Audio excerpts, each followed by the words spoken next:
नमस्कार, मैं हूँ सोनम। आप देख रहे हैं S24/7 न्यूज़। S24/7 न्यूज़ में आपका स्वागत है। देखिए आज की ताज़ा खबर पेश है SK मालविया की यह रिपोर्ट। मैं डॉक्टर वंदना मिश्र। मेरी यह पुस्तक जो है शोध प्रबंध आलोचना ग्रंथ लोकधर्मी नाट्य परंपरा मर्म करके नाटक, इसका एक आज विमोचन किया गया है और ये काफ़ी चर्चित पुस्तक है।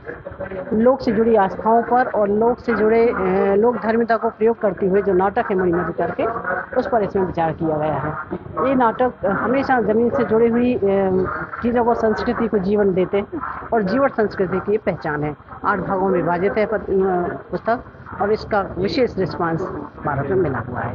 3 यूनिवर्सिटी के कुलपतियों ने इसको विशेष रूप से प्रशंसा की है। बहुत बहुत धन्यवाद। और बताइए ना, बुक के अंदर जो क्या है विशेष चीज? बुक में विशेष रूप से भारतीय लोक संस्कृति जितनी भी है, जितनी लोक नाट्य है, जैसे कि घर घर में जो आस्था होती है लोक से जुड़ी चीज़ें, जैसे घर में पूजा करना, अर्चना करना, ओरण डालना, चौक पूरना से लेकर के लोक कलाएँ जितनी भी हैं, लोक नाट्य जितने भी हैं, जैसे नाचा, गम्मा, ढिमरिया, सैरो, राई, ख्याल, तमाशा, यात्रा, जितने भी हैं, रामलीला, रासलीला, इन सब पर इसकी व्याख्या की गई है और इसको कोरिलेट करके नाटकों में किस तरह से रूपांतरित किया गया है, किस तरह से उसमें प्रयोग धर्मिता लाई है। तो आधुनिक नाटक में और इसमें अभिजात नाटक में, लोक नाटकों में क्या है, इसमें दोनों में तुलना की गई है। दूसरी चीज़, एक समूची साहित्य का भी इसमें किस तरह से कथाकार ने कथा लिखी है, कहानी लिखी है, उपन्यास लिखे और नाटक लिखे और उनमें क्या अंतर। तो मूल रूप से समाज में व्याप्त जितनी विसंगतियाँ हैं उन पर ही इनमें पर्दाफाश किया गया है। मेरी सारी रचनाएं जो हैं राजनीति में, एक्चुअली जो राजनीति से व्यक्ति का उत्थान होना चाहिए। एक्चुअली राजनीति जो है, अब राजा ही प्रजा का जो है वो उसका देखभाल करने वाला होता है। तो वो लोग क्या कर रहे हैं उसमें, उनकी क्या कारगुजारी है, व्यक्ति क्या अपेक्षाएं हैं, उन सारी बातों पर मैंने अपनी कलम चलाई। मैं अपने व्यंगों में भी ये बात कही मैंने और मेरी कविताओं में भी ये बात है। मैंने जो लेख लिखे हैं संपादकीय लिखा है, उस पर भी जो है समाज में ऐसा नहीं कि मैं राजा की प्रशंसा में कभी खड़ा नहीं होता। मेरी रचनाएं जो है उसमें यथार्थ की जो बात है वो बात हमेशा करती हैं और उस बात के लिए मैंने व्यंगों में भी उठाया है मैंने और कविताओं में भी उठाया है, आलेख वगैरह में भी उठाता हूं मैं और इस बात को मैं हमेशा इस बात को कहता रहा हूं। मैंने अपने कुछ अखबारों वगैरह में संपादकीय भी लिखे हुए हैं, लेकिन मैं अपनी बात मुखर होकर कहता हूं, किसी के नज़दीक खड़े होकर के और किसी के प्रशस्ति में कोई बात मैं नहीं कहता कभी, जो है प्रशंसा में।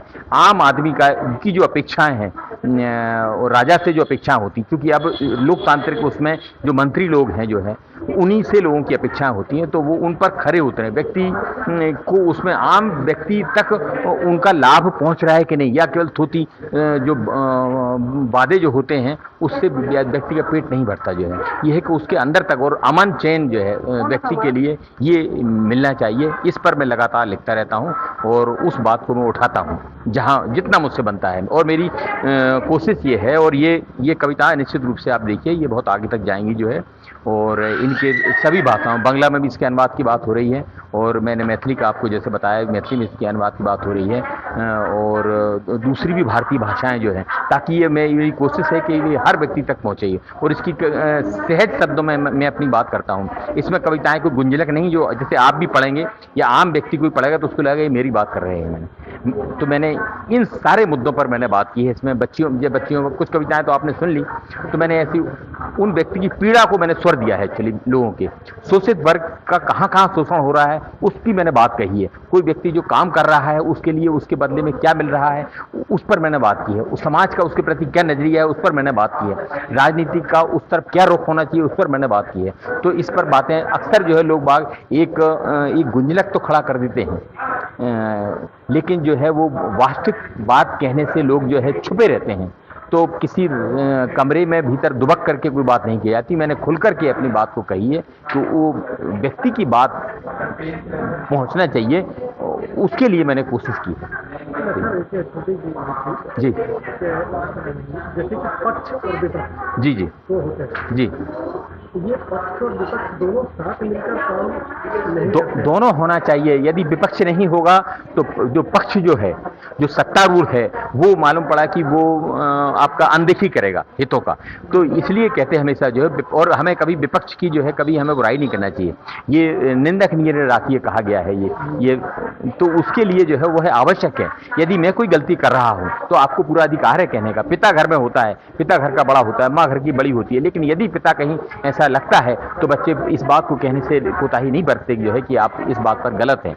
तो ये इस बात को सुना जाना चाहिए, और हो सकता है कहीं वो बार वो बच्चा सही भी कह रहा हो तो उसकी बात को हमें सुना, और ये मेरा ये राजा का कर्तव्य है कि उसकी बात, उसका लाभ जो है, उसके हित जो है, उस हर व्यक्ति का हित देखे। एक किसी मतलब केवल हम ये है कि अगर देखिए सत्ता में ना बने रह करके भी हम लोगों के प्रिय हो सकते हैं। हमारी कोशिश वह होना चाहिए कि सत्ता में तो सत्ता का सुख भोगने के लिए सत्ता नहीं है, केवल ये है कि आदमी के दुख का निवारण हो उसमें, और वास्तविक रूप से हो। केवल वादे करके, वादों का जो है पिटारा खड़ा करके जो है हम उसमें लोगों के लिए जो खुश नहीं कर सकते। हमें ये देखना है हमें कि आखिर बात कहाँ तक पहुँच रही है। ये बात ठीक है। आगे क्या प्लानिंग चल रही है? आगे मैं मेरे कविता संग्रह और जो है वो कविता संग्रह आएंगे। अभी तो इस कविता संग्रह पर जो समीक्षाएं आ रही हैं उनकी मैं किताब निकालूंगा, और मेरी अभी कवि ने बहुत अच्छी समीक्षा की है इसकी। जी। तो मैं तो वो भी तमाम साहित्य पढ़ते रहते हैं वो, जिसकी उनकी दृष्टि खुली हुई है जो है, इस तरीके से काम करते हैं वो। तो मेरी कोशिश में भी और मेरे कविता संग्रह वगैरह आएंगे जो है, किताबें, बहुत सी किताबें मेरे पास में हैं, लेकिन अभी चुनिंदा किताब जो है, रचनाएं जो है मैंने अभी संग्रह में दी। कोचिंग क्लास से बाहर निकलती लड़कियां, तो अब यहाँ पर एक आधुनिकता भी है, दृश्य भी है। और जैसे मुझे याद पड़ता है कि ये जो विमान परिचारिकाएं होती हैं, इनको हम लोग बड़ा ग्लैमरस मानते हैं, पर उनके ऊपर एक बहुत अच्छी कविता मैंने किसी बड़े कवि की पढ़ी थी, जो विमान परिचारिकाओं के दुख को सीधे पकड़ लेती है। अब देखिए कि वो दिन भर कितना सारा काम करती है। वो आपको खाना खिलाती है, आपके सब चीज़ें धोती है, फिर सफाई करती है, फिर एक फ्लाइट बंद करके दूसरी फ्लाइट पर जाती है। तो क्या वो नहीं थकती होगी? आप सिर्फ उसको ग्लैमर मान लें, फिर उसको आधुनिक मान लें, ये कोई सही दृष्टि न हुई। तो ये बिल्कुल अलग कविता है, कोचिंग क्लास से बाहर निकलती लड़कियां। दिमाग पर पढ़ाई के बोझ से लदी, नाजुक कंधों पर भारी भरकम बस्ते का बोझ लिए, सुबह से निकली हैं घर से, दिन भर की भूखी हैं, माँ बाप भाई बहनों को ढेर आशाओं के तले दबी, भाई बहनों की ढेर आशाओं के तले दबी, बोझिल आंखों में जीवन के हजार सपनों से लबरेज, पूरा पड़ोस वाले देते हैं मिसाल अपने बच्चों को, देखो फला लड़की सुबह जाती है स्कूल, दोपहर में आकर तुरंत ड्रेस बदल चली जाती है कोचिंग। ये आज के समय की समानांतर पाठशालाएं हैं। यहाँ ट्यूटर विनम्र भाव से सटीक सिलेबस पढ़ाते हैं, उनकी भी रहती हैं अपेक्षाएं बच्चों से, चकला बेलन से अलग दुनिया में व्यस्त, अपनी माँओं से आगे हैं, दादी नानियों से तो बहुत आगे हैं। रंग बिरंगे परिधानों में 21वीं सदी के नए नए अध्याय रखने में तल्लीन हैं ये बच्चियाँ। यही हैं उषा, कल्पना, सुनीता, मेरी कॉम, साइना, ज्वाला, सानिया, मीराबाई, सिंधु, लवलीना, रानी, गीता, जैसे तैसे बच गई हैं भ्रूण परीक्षणों, निठारी और आरुषि तलवार से, जैसे असंख्य आपराधिक संघर्षों से। ये बच्चियां संसार की भावी माँ हैं, यही बदलेंगी दुनिया के चक्र। धरती, आसमान, सूरज, चांद, सितारे सब नाचेंगे इनके इशारों पर, रचेंगी विद्वत्ता का स्वच्छंद संसार। उन्मुक्त उड़ान भरने वाली तितलियों की मानिंद लगती हैं ये कोचिंग क्लास से बाहर निकलती बच्ची। तो ये बहुत सारे स्त्री विमर्श पर भारी पड़ता है। एक कविता बहुत सारे स्त्री विमर्श पर भारी पड़ती है, यदि उसे अच्छा लिखा जाए और एकदम साफ आपकी मंशा हो, स्टेटमेंट भी साफ हो, तो कविता बहुत तरह से आपकी ये मदद करती है। एक अंतिम खबरें देखने के लिए हमारे चैनल को लाइक, शेयर और सब्सक्राइब करना ना भूले। आज के लिए इतना ही, हम मिलेंगे अगली बार फिर एक बड़ी खबर को लेकर। तब तक के लिए दीजिए मुझे इजाजत। नमस्कार।